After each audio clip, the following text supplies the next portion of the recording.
गणों के मुख से और नारद से भी सती के दग्ध होने की बात सुनकर दक्ष पर कुपित हुए शिव का अपनी जटा से वीरभद्र और महाकाली को प्रकट करके उन्हें यज्ञ विध्वंस करने और विरोधियों को जला डालने की आज्ञा देना ब्रह्मा जी कहते हैं।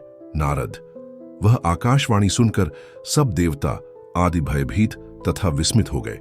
उनके मुख से कोई बात नहीं निकली। वे इस तरह खड़े या बैठे रह गए मानो उन पर विशेष मोह छा गया हो। भृगु के मंत्र बल से भाग जाने के कारण जो वीर शिवगण नष्ट होने से बच गए थे, वे भगवान शिव की शरण में गए। उन सबने अमित तेजस्वी भगवान रुद्र को भलीभांति सादर प्रणाम करके वहां यज्ञ में जो कुछ हुआ था वह सारी घटना उनसे कह सुनाई। गण बोले, महेश्वर, दक्ष बड़ा दुरात्मा और घमंडी है। उसने वहां जाने पर सती देवी का अपमान किया और देवताओं ने भी उनका आदर नहीं किया। अत्यंत गर्व से भरे हुए उस दुष्ट दक्ष ने आपके लिए यज्ञ में भाग नहीं दिया, दूसरे देवताओं के लिए दिया और आपके विषय में उच्च स्वर से दुर्वचन कहे।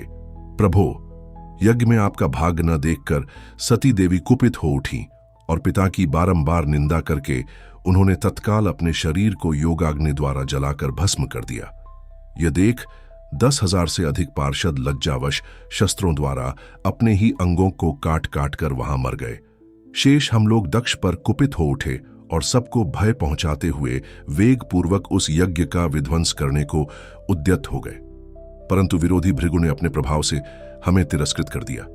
हम उनके मंत्र बल का सामना न कर सके। प्रभो विश्वंभर, वे ही हम लोग आज आपकी शरण में आए हैं। दयालो, वहां प्राप्त हुए भय से आप हमें बचाइए, निर्भय कीजिए।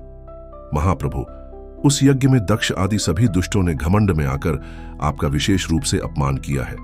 कल्याणकारी शिव, इस प्रकार हमने अपना, सती देवी का और मूढ़ बुद्धि वाले दक्ष आदि का भी सारा वृत्तांत कह सुनाया। अब आपकी जैसी इच्छा हो वैसा करें। ब्रह्मा जी कहते हैं, नारद, अपने पार्षदों की यह बात सुनकर भगवान शिव ने वहां की सारी घटना जानने के लिए शीघ्र ही तुम्हारा स्मरण किया। देवर्षे, तुम दिव्य दृष्टि से संपन्न हो, अतः भगवान के स्मरण करने पर तुम तुरंत वहां आ पहुंचे और शंकर जी को भक्तिपूर्वक प्रणाम करके खड़े हो गए। स्वामी शिव ने तुम्हारी प्रशंसा करके तुमसे दक्ष यज्ञ में गई हुई सती का समाचार तथा दूसरी घटनाओं को पूछा। तात, शंभु के पूछने पर शिव में मन लगाए रखने वाले तुमने शीघ्र ही वह सारा वृत्तांत कह सुनाया जो दक्ष यज्ञ में घटित हुआ था। मुने, तुम्हारे मुख से निकली हुई बात सुनकर उस समय मेहमन रौद्र पराक्रम से संपन्न सर्वेश्वर रुद्र ने तुरंत ही बड़ा भारी क्रोध प्रकट किया। लोक संहारकारी रुद्र ने अपने सिर से एक जटा उखाड़ी और उसे रोषपूर्वक उस पर्वत के ऊपर दे मारा। मुने, भगवान शंकर के पटकने से उस जटा के 2 टुकड़े हो गए और महाप्रलय के समान भयंकर शब्द प्रकट हुआ। देवर्षे, उस जटा के पूर्व भाग से महाभयंकर महाबली वीरभद्र प्रकट हुए, जो समस्त शिवगणों के अगुआ हैं। वे भूमंडल को सब ओर से व्याप्त करके उससे भी 10 अंगुल अधिक होकर खड़े हुए।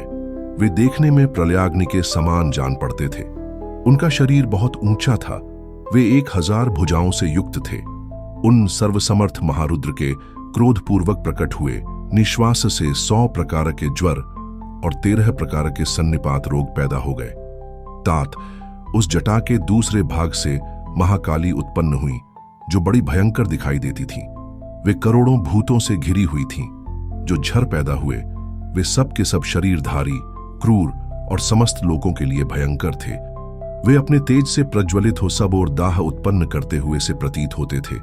वीरभद्र बातचीत करने में बड़े कुशल थे। उन्होंने दोनों हाथ जोड़कर परमेश्वर शिव को प्रणाम करके कहा।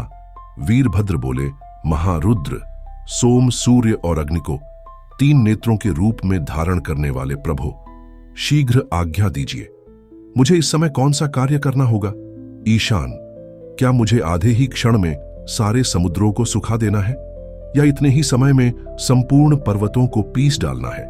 हर, मैं एक ही क्षण में ब्रह्मांड को भस्म कर डालें या समस्त देवताओं और नीश्वरों को जलाकर राख कर? शंभु, मुझ में भी जो ऐसी शक्ति है वह आपकी कृपा से ही प्राप्त हुई है। शंकर, आपकी कृपा के बिना किसी में भी कोई शक्ति नहीं हो सकती। वास्तव में आपकी आज्ञा के बिना कोई तिनके आदि को भी हिलाने में समर्थ नहीं है, यह निस्संदेह का जा सकता है। महादेव, मैं आपके चरणों में बारंबार प्रणाम करता हूं। हर, आप अपने अभीष्ट कार्य की सिद्धि के लिए आज मुझे शीघ्र भेजिए। शंभो, मेरे दाहिने अंग बारंबार फड़क रहे हैं, इससे सूचित होता है कि मेरी विजय अवश्य होगी, अतः प्रभु मुझे भेजिए। शंकर, आज मुझे कोई अभूतपूर्व एवं विशेष हर्ष तथा उत्साह का अनुभव हो रहा है और मेरा चित्त आपके चरण कमल में लगा हुआ है, अतः पग पग पर मेरे लिए शुभ परिणाम का विस्तार होगा। शंभो, आप शुभ के आधार हैं। जिसकी आप में सुदृढ़ भक्ति है उसी को सदा विजय प्राप्त होती है और उसी का दिनों दिन शुभ होता है। ब्रह्मा जी कहते हैं, नारद, उसकी यह बात सुनकर सर्वमंगला के पति भगवान शिव बहुत संतुष्ट हुए और वीरभद्र तुम्हारी जय हो ऐसा आशीर्वाद देकर वे फिर बोले। महेश्वर ने कहा, मेरे पार्षदों में श्रेष्ठ वीरभद्र। ब्रह्मा जी का पुत्र दक्ष बड़ा दुष्ट है, उस मूर्ख को बड़ा घमंड हो गया है, अतः इन दिनों वह विशेष रूप से मेरा विरोध करने लगा है। दक्ष इस समय एक यज्ञ करने के लिए उद्यत है। तुम याग परिवार सहित उस यज्ञ को भस्म करके फिर शीघ्र मेरे स्थान पर लौट आओ। यदि देवता, गंधर्व, यक्ष अथवा अन्य कोई तुम्हारा सामना करने के लिए उद्यत हो तो उन्हें भी आज ही शीघ्र और सहसा भस्म कर डालना। दधीचि की दिलाई हुई मेरी शपथ का उल्लंघन करके जो देवता आदि वहां ठहरे हुए हैं उन्हें तुम निश्चय ही प्रयत्नपूर्वक जलाकर भस्म कर देना। जो मेरी शपथ का उल्लंघन करके गर्वयुक्त हो वहां ठहरे हुए हैं वे सब के सब मेरे द्रोही हैं, अतः उन्हें अग्निमयी माया से जला डालो। दक्ष की यज्ञशाला में जो अपनी पत्नियों और सारभूत उपकरणों के साथ बैठे हों उन सबको जलाकर भस्म कर देने के पश्चात फिर शीघ्र लौट आना। तुम्हारे वहां जाने पर विश्वदेव आदि देवगण भी यदि सामने आ तुम्हारी सादर स्तुति करें तो भी तुम उन्हें शीघ्र आग की ज्वाला से जलाकर ही छोड़ना। वीर, वहां दक्ष आदि सब लोगों को पत्नी और बंधु बांधवों सहित जलाकर कलशों में रखे हुए जल को लीला पूर्वक पी जाना। ब्रह्मा जी कहते हैं, नारद, जो वैदिक मर्यादा के पालक, काल के भी शत्रु तथा सबके ईश्वर हैं, वे भगवान रुद्र रोष से लाल आंखें किए महावीर वीरभद्र से ऐसा कहकर चुप हो गए। ओम नमः शिवाय।